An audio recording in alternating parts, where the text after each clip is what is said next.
Cuando estuve en la Argentina, Mario Firmenich, me dijeron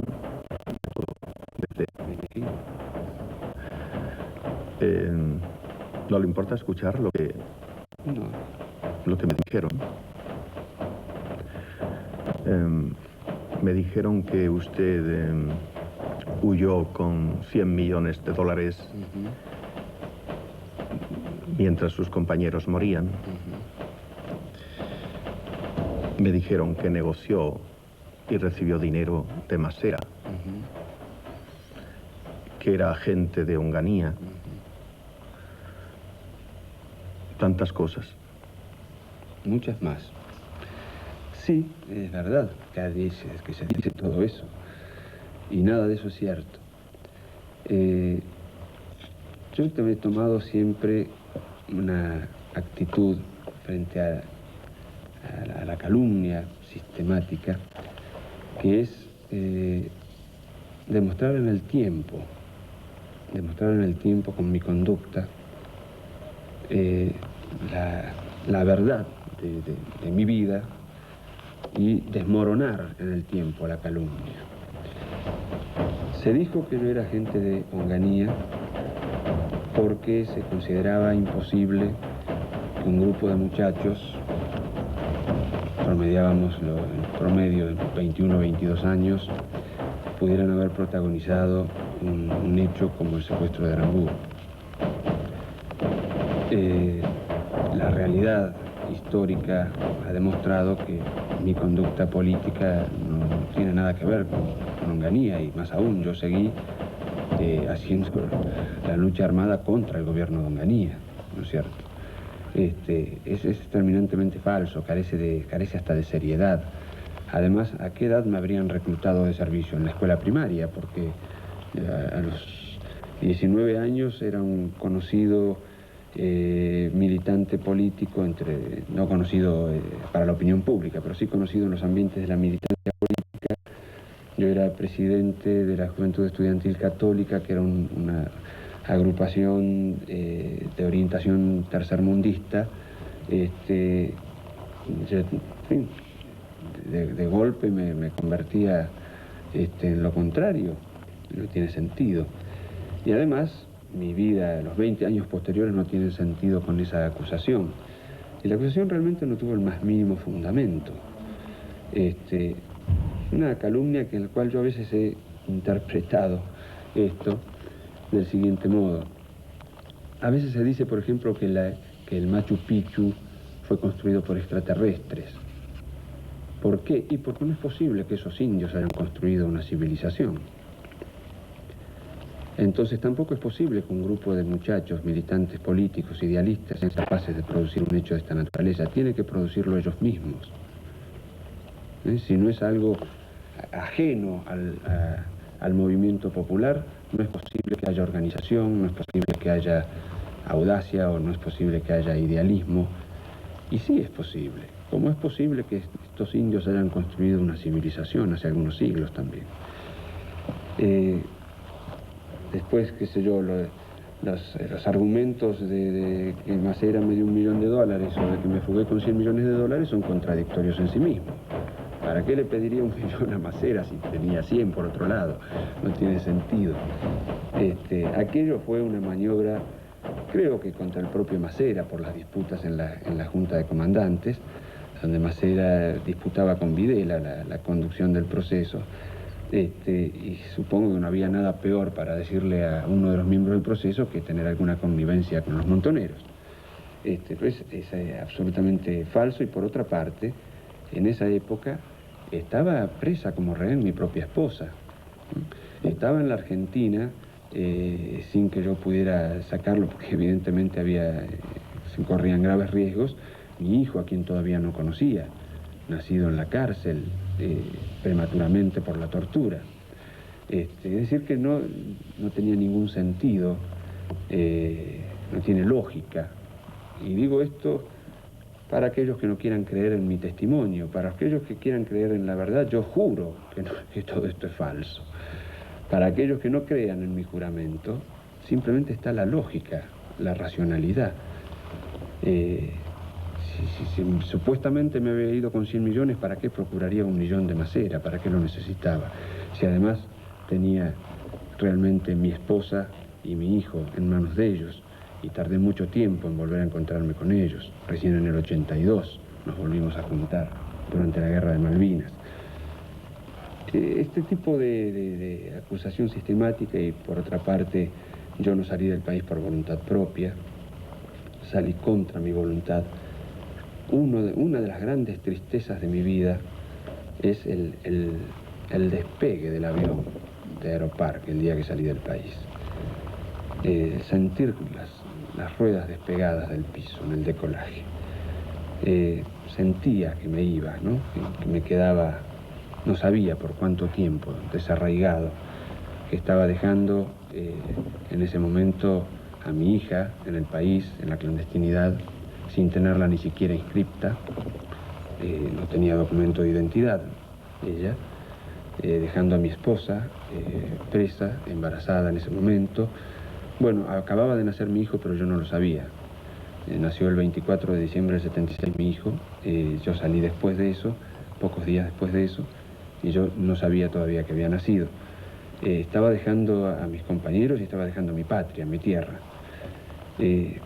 Pocas cosas he tenido así, con una sensación de tristeza y de impotencia al mismo tiempo en la vida. Esa es una de ellas. Y fue una decisión, y lo saben todos los militantes montoneros que siguen siendo, y los que no lo son más, lo saben todos, que fue una decisión política orgánica, a la cual inclusive me resistí, y que por otra parte no tuve un exilio dorado, no tuve un exilio dorado, tuve un exilio perseguido por comandos de la dictadura, tuve un exilio donde teniendo que ocultarme en todas partes, tuve un exilio, además, con presencia en lugares muy poco recomendables para una vida cómoda, como el Líbano o la Nicaragua del final de Somoza. De modo que esto es terminantemente falso. Y es una actitud sistemática de calumnia que ha existido, que está orientada por los dueños del poder económico. En mi alegato ante la Cámara Federal, cuando yo fui juzgado, toqué estos temas y se me dio a todas estas acusaciones, y se aclaré, además, en la medida de lo posible, quedaba una escasa media hora de exposición, y planteé cuál es la racionalidad de esto, por qué un día se nos acusa de fascistas, otro día de comunistas, otro día de agentes del Kremlin, otro día de delincuentes comunes. Hemos sido tratados de delincuentes comunes muy reiteradamente por la prensa argentina. ¿Y qué lógica tiene este cambio tan brusco de una acusación a la otra? La lógica que tiene es la calumnia, el desprestigio, en donde ha estado siempre el poder económico de lo que denominamos la oligarquía, orientando en la prensa esas calumnias. Y, tal cual lo sostuve en aquella oportunidad, ante la justicia, lo llamativo es que ya sea acusándonos de fascistas, de agentes de los servicios, de comunistas, de avanzada de la Tercera Guerra Mundial o de lo que fuera, todo ello siempre fue fundamento de una conclusión: mátenlos. Mátenlos. ¿Y quién decía mátenlos? Los dueños del poder económico. Pero de los que fundaron el movimiento montonero, Sí. ¿solo queda usted? Vivo y militando, sí. Hay otros vivos que no han seguido militando. A los 19 años se echó al monte. A los 19 años tomé la decisión personal, junto con otros compañeros, de iniciar o intentar iniciar la lucha armada en la Argentina. En ese entonces yo era estudiante universitario, costeño de ingeniería, dejé la facultad y me fui al norte del país, al monte. Al monte. ¿Y cuáles han sido los resultados de esa sangrienta lucha de usted y sus compañeros? Los resultados habrá que valorarlos históricamente. hay cosas que a veces no se pueden medir por resultados inmediatos. ¿Cuáles fueron los resultados de la sublevación de Tupac Amaru? ¿Y acaso alguien podría decir que es un fracasado Tupac Amaru? Yo no lo creo.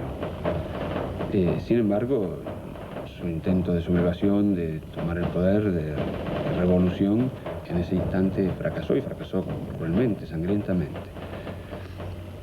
Yo creo que nuestra generación, para empezar, golpeó muy duramente el no te metas. Y esto quizás en el tiempo se vea, ahora no. En la Argentina existe una actitud bastante generalizada, sintetizada en esta expresión que es el no te metas, que implica el descompromiso de cada individuo con la suerte de su nación, con la suerte de su pueblo, que implica una forma de sálvese quien pueda, y nuestra generación golpeó muy duramente esa cultura del descompromiso. Es cierto que la lucha de miles de jóvenes que sacrificaron sus vidas, que algunos murieron, que otros han quedado lisiados, que otros quedan sobrevivientes pero profundamente heridos en su psicología o en su alma, y que otros siguen con los mismos ideales. Es cierto que esa lucha no se coronó en un triunfo político en cuanto a la toma del poder. Pero no sé, la valoración definitiva habrá que hacerla con cierta perspectiva histórica. La valoración que yo pueda hacer hoy, bueno, peca por ser alguien interesado, un protagonista muy directo de los hechos, quizás no tenga la objetividad para hacer esa valoración. Pero yo creo que los grandes heroísmos de la historia, los grandes sacrificios de la historia no son en vano. Puede que no logren su objetivo, pero la historia, si la historia progresa es porque algunos hombres se sacrifican por los demás. Primero fue no te metas, y ahora Argentina vive un momento de sálvese el que pueda. Creo que sí, creo que sí. Es visible. Hay un efecto de desilusión, de desesperanza, porque tanto esperar el retorno de la democracia como solución casi mágica de las cosas, tantas luchas, tantos sacrificios, tantos dolores de toda la sociedad, hayan participado o no en la lucha, y aún que hayan participado en la lucha del bando opuesto, aún en forma tácita. Pero lo cierto es que tanto sufrimiento para una sociedad no se corona en soluciones, ni con un partido, ni con otro, ni con un poder férreo y dictatorial, porque hay mucha gente en la Argentina que dice que la solución es una mano dura, ¿no? Bueno, han habido manos duras, muy duras, y no solucionaron nada, empeoraron la situación. Y entonces también fue el discurso, por ejemplo, del doctor Alfonsín, con la democracia se educa, se come, se construye vivienda, se da trabajo, y la democracia no resolvió eso. Entonces hay, sobre aquella base cultural no resuelta del no te metas, bueno, hay una situación de desilusión peligrosa para todos, ¿no? Porque no existe, y en esto me permito citar al general Perón, no puede existir un pueblo libre dentro de una nación esclava, y no puede haber una salvación individual dentro de un pueblo que no tiene su propia liberación. Es decir, el sálvese quien pueda es una fantasía.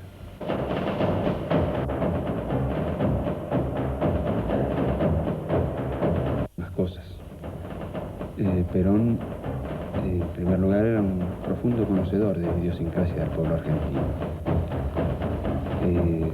Creo que un genuino intérprete de su cultura en el sentido más amplio de la palabra, de su cultura política en particular.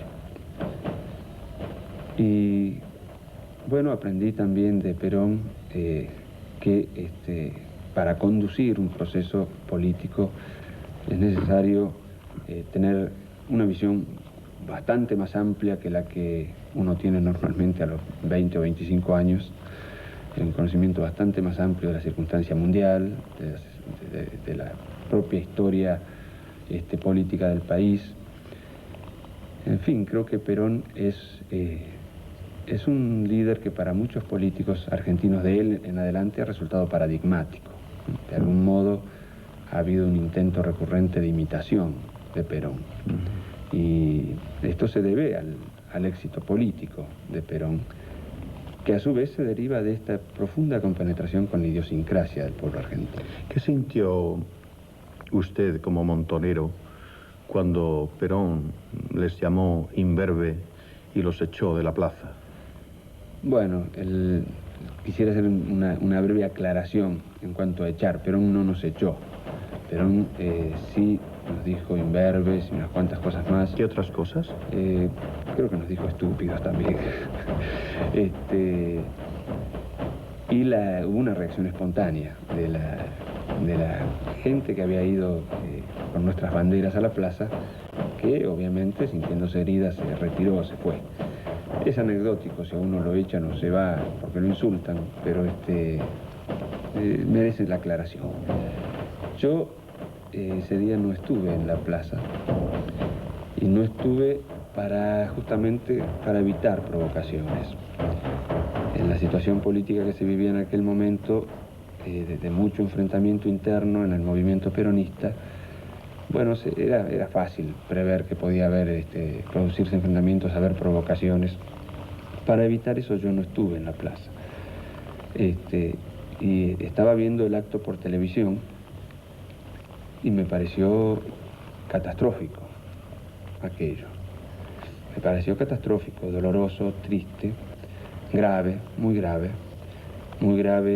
para todos los peronistas, para Perón, para nosotros, para el movimiento peronista en su conjunto, para la nación argentina que era gobernada por esa fuerza política. Bueno, esa catástrofe permitía intuir que en nuestro desamparo político sufriríamos muy duramente esa situación después. ¿No tuvo la sensación de que Perón usó a los montoneros y que luego se desentendió de ellos? No exactamente, o por lo menos no en un concepto tan utilitario, tan maquiavélico, diría. Yo creo que hubo un cambio de circunstancias políticas internacionales entre el año 72 y el año 73.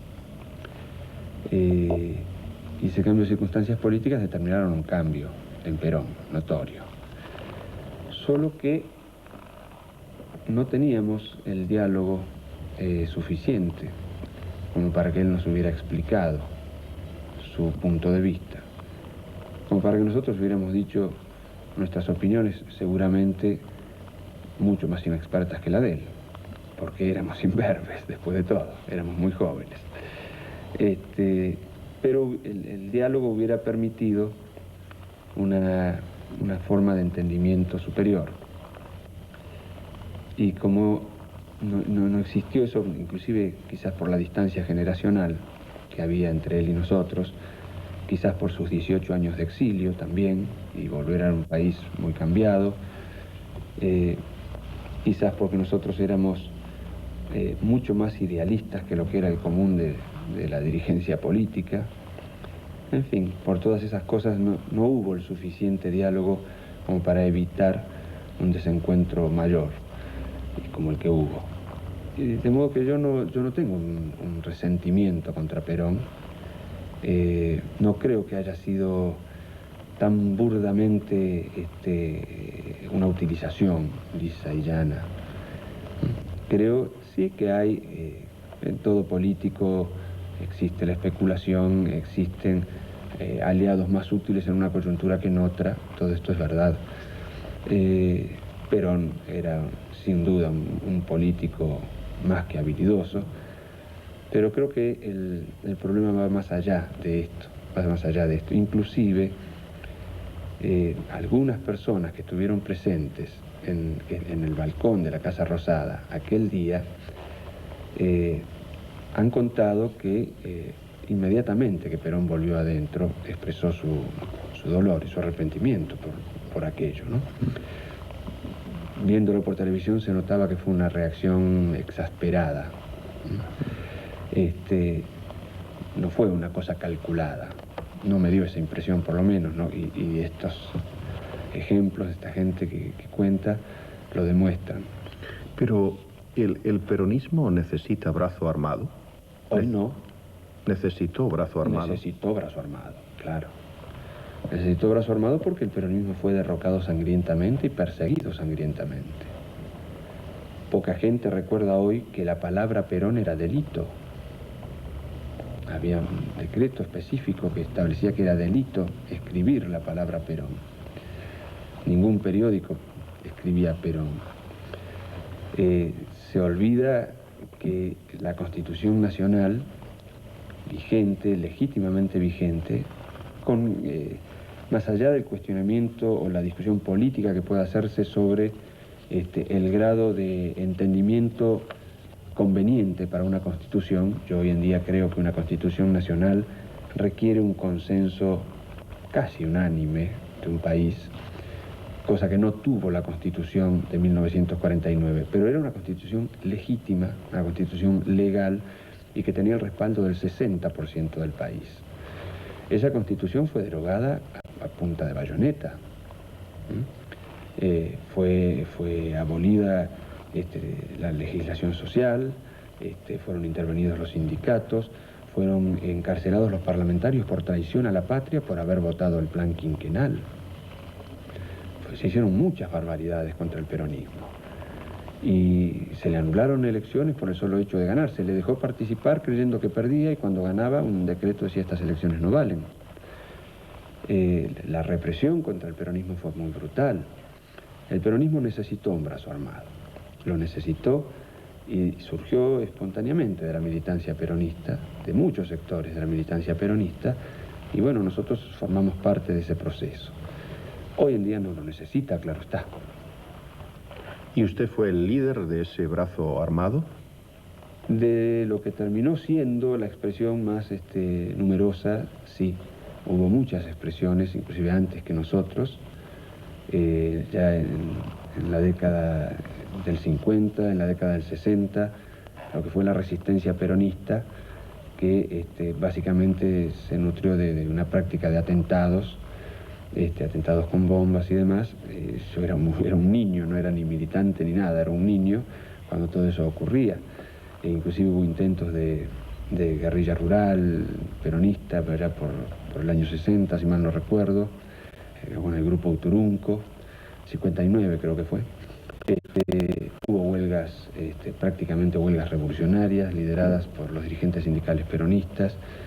Hubo una lucha muy intensa y todo eso generó agrupaciones de militantes que asumían la violencia política. Nuestra organización surge en un instante generacional posterior a ese, que es al final de la década del 60, y retoma las banderas e inclusive muchos de los viejos militantes de agrupaciones que se habían dispersado se incorporaron con nosotros. Y muchos grupos que surgieron dispersos se terminaron aglutinando en la organización Montoneros. Pero el estallido, ¿en qué momento se produce? Hay un estallido, nosotros decimos que hay una guerra civil intermitente desde el 55. Le iba a dar el nombre de Aramburu.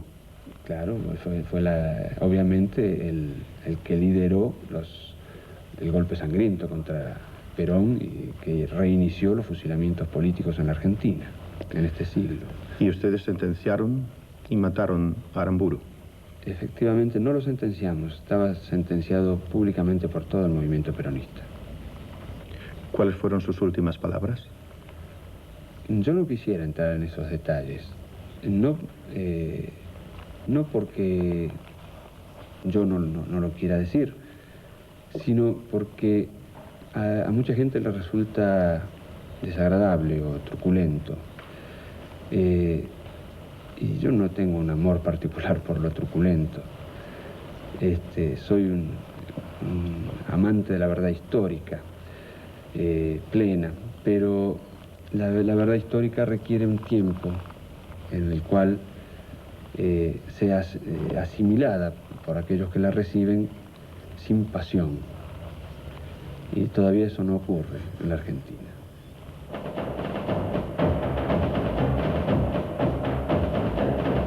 Que es usted la bestia negra de la Argentina.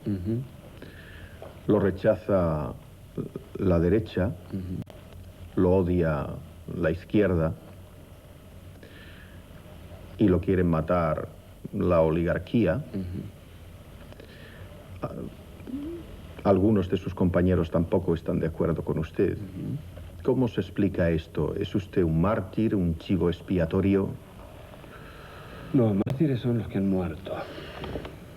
Se explica en gran medida, bueno, algunas conductas se explican por sí solas. La conducta de los sectores de gran poder económico frente al que propone transformaciones se explican por sí solas. La actitud de sectores de la izquierda o de sectores de mi propia organización, de mi propia tendencia, se explica en parte porque no se han logrado los réditos políticos o los objetivos políticos buscados. Se suele decirse que la victoria tiene muchos padres, la derrota es huérfana. Si a uno le va bien, todos colaboraron en el triunfo. Si a uno no le va bien, nadie tiene responsabilidad. En este sentido, sí creo que hay, no conmigo solo, una tendencia malsana, inconducente en la sociedad argentina a buscar chivos expiatorios. Hay un fracaso colectivo de la nación argentina. Tenemos una decadencia incomprensible. Normalmente los extranjeros no pueden entender la Argentina como un país que lo tiene todo, que no tiene gravísimos conflictos de raza o de religión, que le sobran recursos humanos, que no tiene superpoblación, al contrario, es un inmenso desierto todavía, que tiene todos los climas, que tiene una tradición cultural y de desarrollo, que ha tenido épocas de bonanza muy superiores. ¿Cómo es posible esta postración? Ahora, ¿cómo es posible que una postración de toda una nación se pueda deber a un individuo, o a dos, o a tres? Tampoco es posible. Yo creo que hay una búsqueda de chivos expiatorios. Si la izquierda no es una fuerza política de masas, ¿es mi culpa? ¿O será culpa de ellos, que no supieron interpretar al pueblo argentino? Si los montoneros, en la lucha que hemos desarrollado, no conseguimos mejores objetivos, ¿será mi culpa exclusiva o será culpa de todos los montoneros, que con una muy profunda discusión política, con dirección colegiada y demás, no encontramos mejores caminos? O no supimos obviar errores. Si el peronismo ha sido derrocado en por lo menos 2 ocasiones y ha tenido graves fracasos políticos, ¿será culpa de los montoneros o de la izquierda peronista, o habrá alguna responsabilidad de toda su dirigencia? Y evidentemente es así. Y la sociedad argentina toda no tuvo en Alfonsín, con el peronismo en bancarrota política, con los montoneros prácticamente inermes y conmigo preso, con los militares acorralados. No tuvo la Argentina toda y los radicales la oportunidad histórica en sus manos en el 83. ¿Y por qué fracasaron? ¿Por culpa de Firmenich? Es absurdo. ¿Por alguna bestia negra? ¿Por algún demonio? ¿O por culpa de los humanos? Y no de un solo humano. Yo creo que la nación argentina toda requiere, necesita, se debe a sí misma y le debe al mundo, y en particular a los latinoamericanos, una autocrítica como nación. Y no hay una autocrítica como nación sin autocrítica de cada uno de esos sectores, de sus sectores internos y de sus individuos. No existen los buenos y los malos en líneas generales. Nosotros, en mi versión, no somos los buenos y los demás son los malos. Todos somos buenos y malos y todos somos responsables de que la Argentina esté como esté, por acción o por omisión. Y como es una historia tan larga, todos hemos tenido algo de acción, es decir, que somos más responsables todos por acción que por omisión. De modo que la búsqueda de bestias negras, de demonios, que fue la palabra que se utilizó mucho durante el término del gobierno de Alfonsín, es buscar fuera de la realidad humana la culpa de algo que es culpa de la sociedad argentina misma.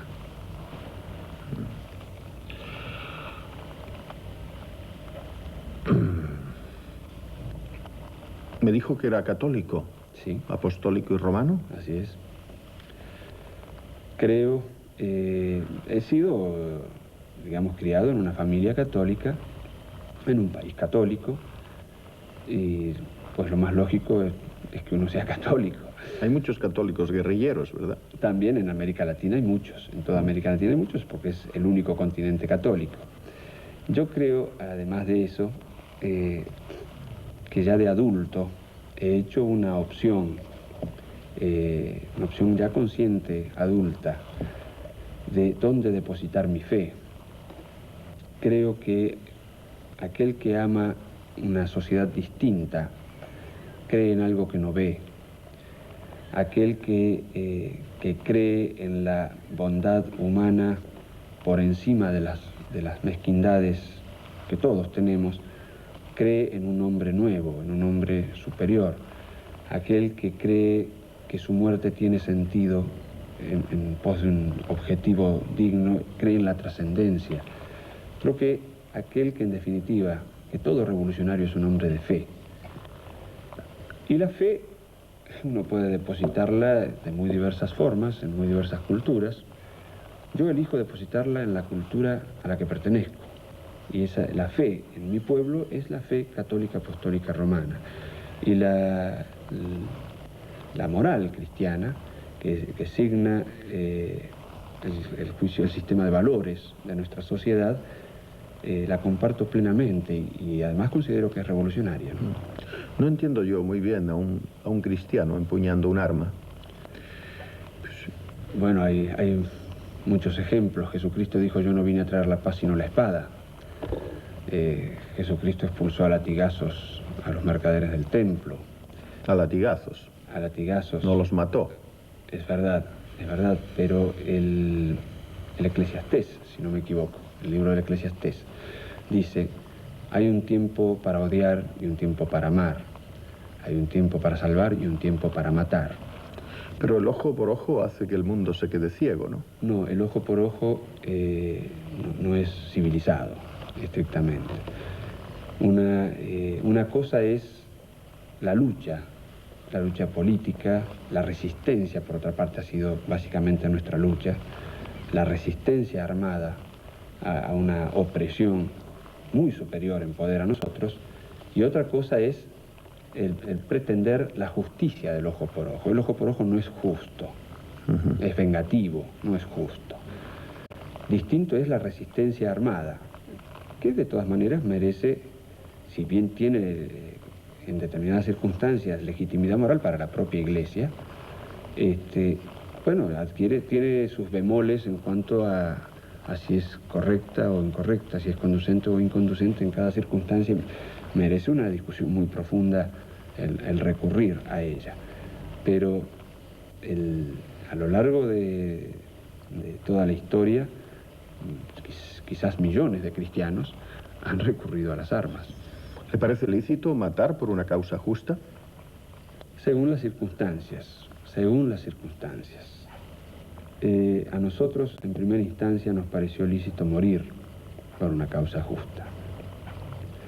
Y en la medida en que uno esté realmente dispuesto a morir, tiene un mínimo de derecho a empuñar las armas contra un enemigo y disparar, en un combate, disparar también a matar. Por otra parte, hay, como en todas las cosas, hay un límite para los mismos hechos, hay un límite de conducta que está impuesto por la moral, por la conciencia, en última instancia.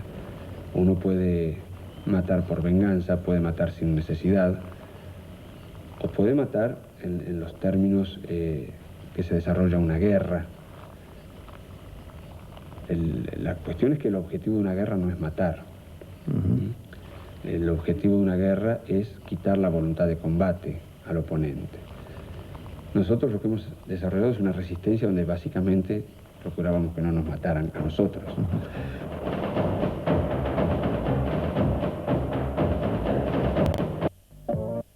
Y hasta con casuística. Por ejemplo, el general Arindegui me puso este caso, ¿no? Que luego lo he oído repetido a otros oficiales. Me ponía este caso, pero mire, si usted sabe de que este muchacho que ha salido de este departamento de tantos pisos, donde viven 200 personas, y yo sé que este muchacho ha puesto una bomba y tengo 10 minutos o 20 minutos y en estos minutos él no me dice dónde ha puesto la bomba, mueren 200 personas, yo no lo voy a torturar. No, señor general. El fin no justifica los medios y no pude hacerle entender que el fin no justifica los medios. A tal punto que terminé diciendo, mire, señor general, me sorprende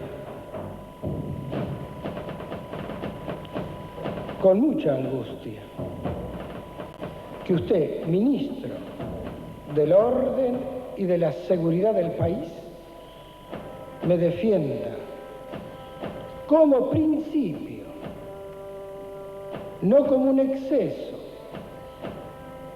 no como un error, sino con premeditación, como doctrina, me defienda la tortura. Entonces, un tanto jocosamente le digo, mire, si yo lo tuviera que clasificar a usted, lo clasifico 10 en táctica, una táctica que podría utilizarse para un tanque, para un robot, pero tengo que aplazarlo en humanidad y sobre todo en moralidad cristiana. A esto, el ministro de Gobierno, capitán de navío, me dice en forma irónica, y bueno, nos iremos al infierno para que ustedes puedan luego libremente predicar el Evangelio. Perdón, Videla también es católico. Él dice, no lo conozco, supongo que sí. No sé. Comulgó al día siguiente. Así es, se fotografió eso. Sí. Se entienden poco los católicos argentinos, ¿no? Supongo que los del mundo, en todo caso, porque los argentinos. Oye, es un poquito más acusado, ¿no? Más evidente. Bueno, yo no soy quien para juzgar la fe y la conciencia de nadie. ¿Pero a usted Videla le parece otro chivo expiatorio? Yo tengo mi juicio de valor sobre la dictadura de Videla y creo que después también en alguna medida fue utilizado como chivo expiatorio. Porque la dictadura de Videla tuvo un consenso social, si no, no hubiera existido. La gente que decía por algo será cuando se llevaban a alguien, la gente que pidió el golpe de Estado ante la anarquía del gobierno peronista, es verdad, pero pidió el golpe de Estado, la gente que decía que denunciar la existencia de desaparecidos era una campaña antiargentina, en fin, esa gente apoyó social y políticamente el régimen de Videla. Entonces después es muy hipócrita que todos se laven las manos, que digan no sabíamos nada, uy, qué barbaridad, las cosas que hacía este hombre es un demonio. No, sabían las cosas que hacía ese hombre, políticos de casi todos los partidos tuvieron participación en el gobierno de Videla, como embajadores, como intendentes, como ministros. Entonces es hipócrita rasgarse las vestiduras después y decir, él solo tiene la culpa. No, él fue el jefe de una dictadura atroz, pero ese jefe tuvo decenas de gobernadores, de centenares de ministros, seguramente millares de intendentes que son alcaldes y no sé cuántos embajadores, y además la gente que le dio su consenso y que fue visible, inclusive muchos periodistas extranjeros que fueron, por ejemplo, en el Campeonato Mundial de Fútbol, pudieron constatar que había gente que estaba dando allí su apoyo a Videla, como tuvo su apoyo social el franquismo, porque si no, no hubiera existido, como lo tuvo Mussolini, porque si no el fascismo no hubiera existido, como lo tuvo Hitler, porque si no el nazismo no hubiera existido. Y entonces es muy hipócrita después rasgarse las vestiduras y decir, no, hubo un loco que se llamó Hitler. No, hubo una sociedad que alimentó un proyecto que se encarnó en el nazismo. Hubo un señor dictador que se quedó 40 años que se llamó Franco. No, hubo una sociedad que de un modo u otro, por lo menos la mitad de la sociedad, por decir alguna cifra, dio su consenso y estuvo de acuerdo con que eso existiera. Si no, no puede durar una cantidad de años semejante. Lo mismo ocurrió en Argentina. Lo mismo ocurrió con Aramburu, que tuvo su consenso social y político, con Onganía, que tuvo su consenso social y político, y con Videla. Y por esto es que decimos que la situación de fondo argentina es una guerra civil intermitente, porque no es simplemente unos dictadores con unos loquitos idealistas que se les enfrentan. No, hay un enfrentamiento social en el trasfondo. Hay una lucha del movimiento peronista que recurrió a sus brazos armados en un momento, y hay una lucha de los sectores antiperonistas que recurrieron al brazo armado del Estado para reprimir al peronismo. Entonces, no se puede decir que hubo un partido de tenis que jugaban de un lado 4 o 5 montoneros, del otro lado 4 o 5 generales, y que el país miraba aburrido. No, no es así, no es así. En cuanto a la fe de cada uno, yo no soy quien para juzgarla. Dios juzga. Pero cuánta sangre ha costado la fe, ¿verdad? A la historia, ¿no? Sí, y a los pueblos. Las guerras santas. Sí. Sí, es verdad. Más sangre creo que ha costado la ambición económica, pero bueno, no ha sido la fe en general el principal motivo de las guerras. Yo no suelo hacer comparaciones, sino analizar las cosas por sí mismas, ¿no? Sí. Bueno, yo me siento en la obligación de hacer la comparación. Yo creo, no creo que el problema argentino sea un problema de fe. Nuestra fuerza política no es una fuerza confesional. Muchos militantes nuestros han sido y son judíos, o simplemente ateos, o protestantes, o con menor cuantía por la realidad del país también los ha habido musulmanes. ¿Se arrepiente de sus actos, Firmenich? De algunos sí, de otros no. Todos somos buenos y malos, ¿no? Todos tenemos actos buenos y actos malos. ¿En qué se equivocó? Yo creo que nos equivocamos, lo hemos dicho públicamente, en imbuirnos o dejarnos arrastrar por una concepción militarista cuando pasamos a la clandestinidad en tiempos de gobierno de María Estela Martínez de Perón. Es un error madre que engendra las situaciones posteriores, ¿no? Lo hemos dicho públicamente, lo hemos escrito, lo hemos publicado en periódicos políticos y hasta lo he dicho ante la justicia también. Creo que era lícito, era moralmente lícito, por decirlo así, y jurídicamente inclusive defendible para la situación existente, el recurrir a la defensa propia, incluyendo la defensa armada como método de defensa propia. Pero nuestra responsabilidad iba más allá que la defensa propia, o que la defensa del conjunto de nuestros compañeros, y teníamos una responsabilidad política frente a la nación en su conjunto, y aquel pase a la clandestinidad fue un grave error, y la madre de ese error estuvo en una concepción, en su momento, así lo hemos descrito, militarista, básicamente, y en alguna medida ideologista también. Este ha sido nuestro principal pecado político. Usted fue condenado a cadena perpetua por secuestro con extorsión de los hermanos Pors, en el que murieron 2 personas. ¿Se declara culpable o inocente? En los hechos por los que fui juzgado, yo estoy indultado, fui condenado, estoy indultado, pero son causas abiertas. Son causas abiertas que todavía involucran a otras personas, que pueden involucrar a otras personas porque están abiertas, no son causas amnistiadas. Y yo siento un deber de responsabilidad, ceñirme estrictamente a lo que expuse en mi defensa. Y tan estrictamente que, como no la recuerdo de memoria, no la puedo glosar, pero no tengo inconveniente en que se publique enteramente. De modo que, por los hechos por los que fui juzgado, me parece más responsable remitirme a lo que obra como documento público en las causas, ¿no? ¿Cuántos millones se pagaron por aquel secuestro? ¿Se sabe o todavía no? Tengo que repetir exactamente lo mismo. Este tema ha sido evidentemente parte del juicio e inclusive tiene derivaciones con causas derivadas que siguen en curso, por las cuales inclusive, aunque yo esté indultado en las causas, eventualmente quizás alguien intente o podría intentar involucrarme nuevamente en ellas. De modo que además hay otra gente que de una u otra forma tiene que ver con las causas.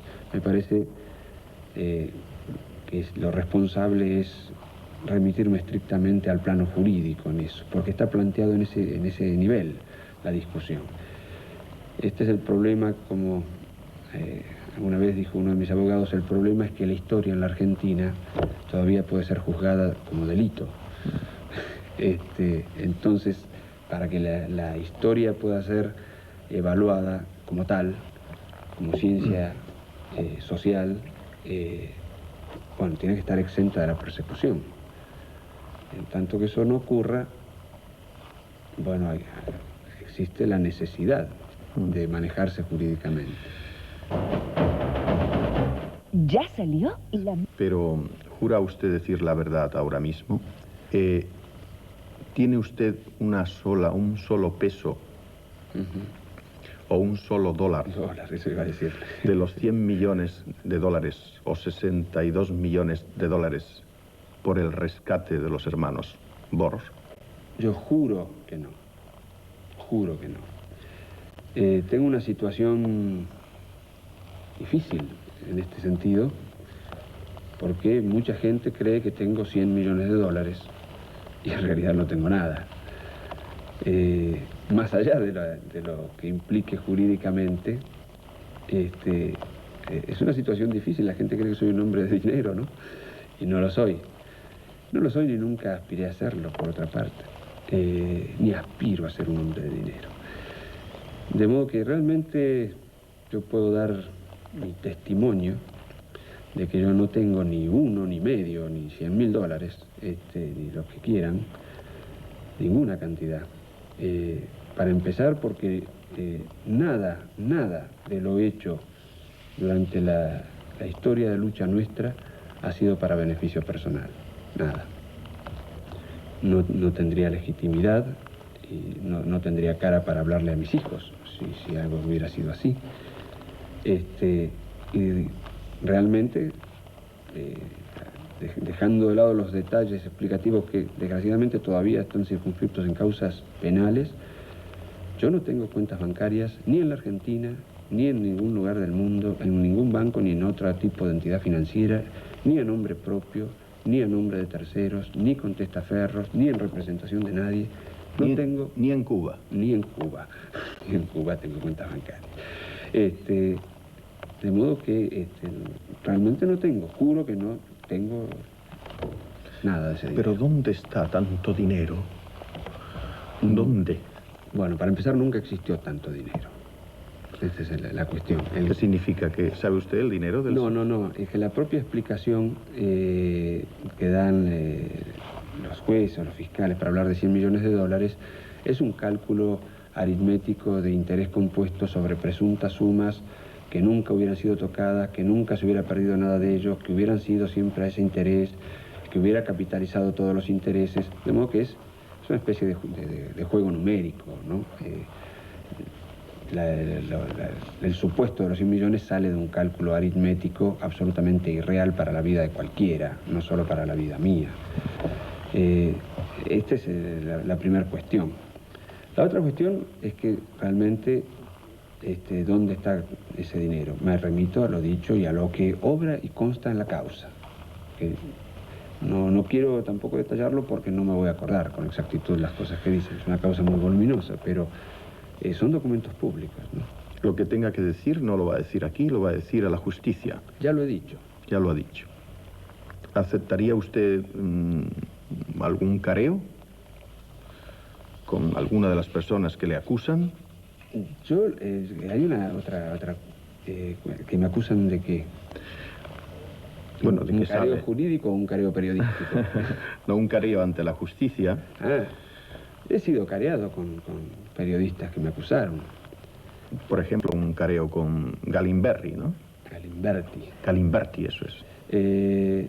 No aceptaría en principio un careo con Galimberti por una cuestión política. Él ha tomado otra actitud política. En fin, yo no soy quien para juzgarlo, ha tomado otro camino que yo naturalmente no comparto. Bueno, allá él con su vida, pero la discusión de fondo que hay aquí no es jurídica, ni es económica tampoco, es política. Y la política no se resuelve con careos, ¿no? En todo caso se puede resolver con debates. Sí, debates políticos puedo desarrollar con cualquiera, a condición de que sean de alguna utilidad, depende de las circunstancias políticas también. Pero el careo sobre la verdad y la mentira, cuando hay voluntad de mentir, cuando hay vocación de provocar, no es útil, no esclarece. Cuando el inocente tiene que demostrar que es inocente, cuando hay que demostrar que algo nunca existió, y es al revés, hay que demostrar que algo existió, no es útil.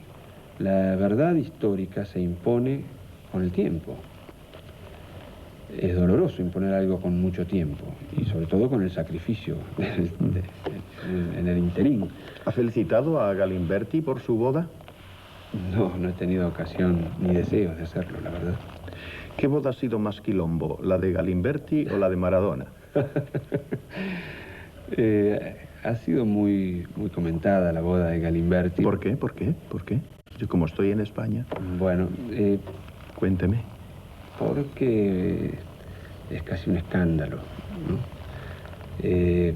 Galimberti, por lo que tengo entendido, se ha casado con una hija de un alto gerente del grupo de Bungiborn en Punta del Este, que es un reducto, como es sabido, muy selecto de la sociedad argentina, de sus vacaciones.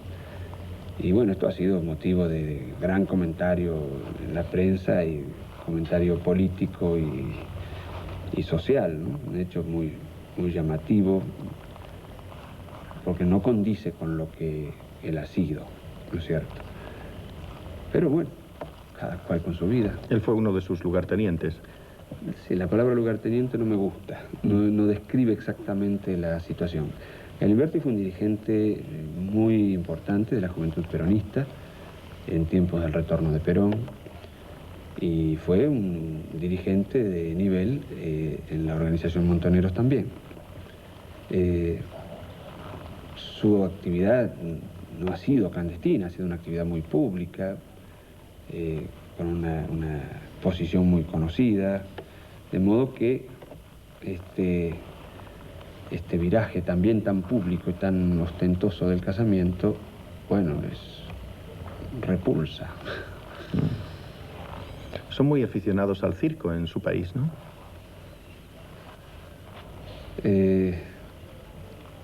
Quizás sí, o quizás no, pero lo provoquemos sin darnos cuenta. Hay un cierto defecto nacional, por lo menos muy porteño, de fanfarronería, ¿no? De alaraca, de aspaviento. Y bueno, esto tiene algo de eso. El hombre es bueno, pero si se le vigila... Es mejor. Firmado Juan Domingo Perón. Duro. Duro y realista, ¿no? ¿Me puede usted dar, Firmenich, el nombre de 5 argentinos que merezcan la pena? Bueno, hay muchos más. Supongo. Hay muchos más. Sí, no puedo omitir para citar distintas etapas históricas, de toda la historia o del presente. Pues está don José de San Martín, está Dorrego, está el Chacho Peñalosa, está Leandro Alem, está Juan Domingo Perón, está Eva Perón, está Juan José Valle, en fin, hay muchos. ¿Todos muertos? Todos esos que he mencionado son muertos, sí. ¿Y vivos? Yo no sé si algún vivo se sentirá agradecido de que yo lo mencione como alguien que valga la pena, pero creo que hay mucho más de 5 argentinos vivos. No quisiera comprometerlos a ellos con la opinión de mi persona, pero considero que hay bastante más de 5 argentinos vivos que valen la pena en el campo de la ciencia, de la cultura, de la música. Encontrar 5 en la política es más difícil, pero en el deporte, en la producción, hay. Es un país que ha dado mucho talento al mundo, eso es verdad. Desgraciadamente es un país que ha dado mucho talento y que no tiene destino nacional todavía. Este es el problema. Entonces, ¿de qué sirven muchos talentosos en el Titanic cuando se está hundiendo? La Argentina es un país que está hundiéndose. Todos sabemos que es un país que está hundiéndose. Algunos parecen irresponsables que brindan en la primera clase y siguen con fiestas mientras el barco se hunde. Total, hasta que el agua llegue allí falta mucho. Y otros pobres están en las calderas ahí abajo y se ahogan de entrada. Pero la Argentina es un barco que está en una crisis terminal, que se está hundiendo. Todos los indicadores demuestran eso en décadas, me refiero, no es un problema de coyuntura, es un problema de décadas, y que tiene muchos talentos para salir adelante. Hay en la Argentina una situación, ya que usamos la palabra talento, que no está graficada, no está explicitada en la parábola de los talentos del Evangelio. Allí se habla de que distintos servidores del Señor reciben distintas cantidades de talentos. Y se pone el ejemplo de uno que recibió un solo talento y lo escondió en la tierra por temor, y otro que recibió 5 talentos y los hizo producir. Y entonces cuando volvió el Señor, el que tenía un solo talento devolvió el talento que tenía porque dijo que lo había enterrado por temor, y ese fue condenado por no haber hecho producir sus talentos. Y en cambio el que recibió 5 talentos fue felicitado y glorificado por haber hecho producir los dones que recibió. Pero, ¿qué pasa con el que recibe 5 talentos y produce con unos y entierra a otros? Y no produce 5, pero produce 2. Argentina es eso, es un país con muchos talentos, que produce talentos, que da premios Nobel para la humanidad, que son aportes a la humanidad, y que sin embargo no produce con todos sus talentos, y por lo tanto se hunde. Y yo supongo que hay un juicio severo para la Argentina por esto, ¿no?